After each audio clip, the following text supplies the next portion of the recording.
13 নির্বাচনের আগে আমরা বিধায়কে কইছিল যে আমি তো বিধায়কের যে তহবিলের টাকা আইয়ে এই টাকা দিয়ে আমার এই সুখসাগর জলার প্রথম রাস্তা এটা, আর আইজও এটা কোনো সুরাহা হয়েছে না। আর আমরা ধান কৃষি কাজের লাগিয়া এই রাস্তাটাই ব্যবহার হয়।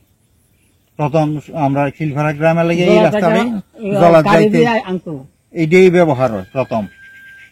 আর জায়গা অনেকে কয় জায়গা ছাড়ে না, আসলে তহসিলে গেলে তহসিলদার বাবু আইলে মাপ দিয়ে দিলেই আমরা এই রাস্তাটা আমরা জানা মতে 12 ফুট রাস্তাটা আছে। এই 12 ফুট থাকাকালীন এখন 8 ফুটও নাই, কিন্তু তহসিলদার বাবু যখন আইব মাপ দিব তখন দেখবো 12 ফুট রাস্তা আছে। আমরা 12 ফুট করলেই যথেষ্ট। আর আমরা আর বেশি বড় দরকার নাই, জায়গা কেউ ছাড়ানো লাগতো না, যতটুক আছে অতটুক করলেই আমরা যথেষ্ট, আর বেশির কোনো প্রয়োজন নাই। কিন্তু হেরা কোনো মাপ দিত না, কিছু কিছু না কয় জায়গা ছাড়ে না। আসলে কি এরকম নি বিষয়টা? কিছুদিন আগে আমি এইটা করছিলাম, জিজ্ঞেছিলাম স্যাররা জিজ্ঞেছি, স্যারে জায়গা ছাড়ে না, জায়গা ছাড়ে না, খালি জায়গা ছাড়ে আমার লোক খেপে গেছে, জায়গা ছাড়ে সেটা মিথ্যা মারতে গেছে, আইন বলে সেটা কথাবার্তা গেছে এই বিধায়কে। এইভাবে চলছে, আমরা 30-40 বছর ধরে এইভাবেই আমরা দিন কাটাইতেছি।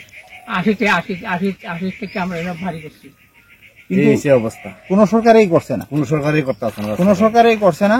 আইয়ে সরকার আইয়ে প্রতিশ্রুতি দেয়, ইলেকশন আইয়া কুয়াজা বিডু আইয়ে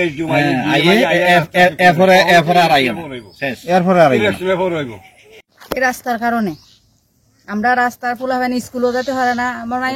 কতদিন আইলো মানে তখন এই রাস্তাটা যাতে যেটুক আছে এতটুক আমরা করে দিলে ছাড়বো, ইট বয়ে দিলে আমরা যাতে আওয়া যাওয়া করতে পারি, এটা যথেষ্ট। এতটুকু চাইতে আছি আমরা বিধেয়কের কাছে, মানে আমরা যেটুক আছে রাস্তা এতটুক ইট বয়ে দোক আমরা যাতে আওয়া যাওয়া করতে পারি, মানে যেটুক আছে এতটুক করে দিলে ছাড়বো। আমার মায়ে হয়নি স্কুলে যাইতে পারে না, ফুলা হয়নি স্কুলে যাইতে পারে না, স্কুল এখন বদ্ধ। এই ফ্যাক্টরে কেমনে যাবো স্কুলে? এই রাস্তা বেহাল দশা, আমরা আসা যাওয়ার করতে কষ্ট হইতেছে। কাদা পুরা রাস্তা 40 পরিবারের ফ্যামিলির উপরে আছে এখানে, সুখসাগর জলার লইয়া 40 ফ্যামিলির উপরে। আজকে কতদিন ধরে এরকম? আজকে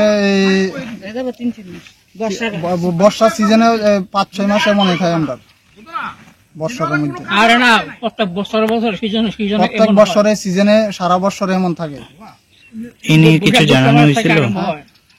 আমরা বিধায়কে আমরা আশ্বাস দিছিল রাস্তা কইরা দিব, তো এখন পর্যন্ত রাস্তা করা হয়েছে না। এটা হইলো 31 আরকিপুর এই বিধানসভা। আমার নাম কুদ্দিত দত্ত, আমি রমেশ স্কুলের স্টুডেন্ট। আমি প্রতি বছর বর্ষাকালে বৃষ্টি হইলে রাস্তা প্যাক ভেঙে যাইতে হয়।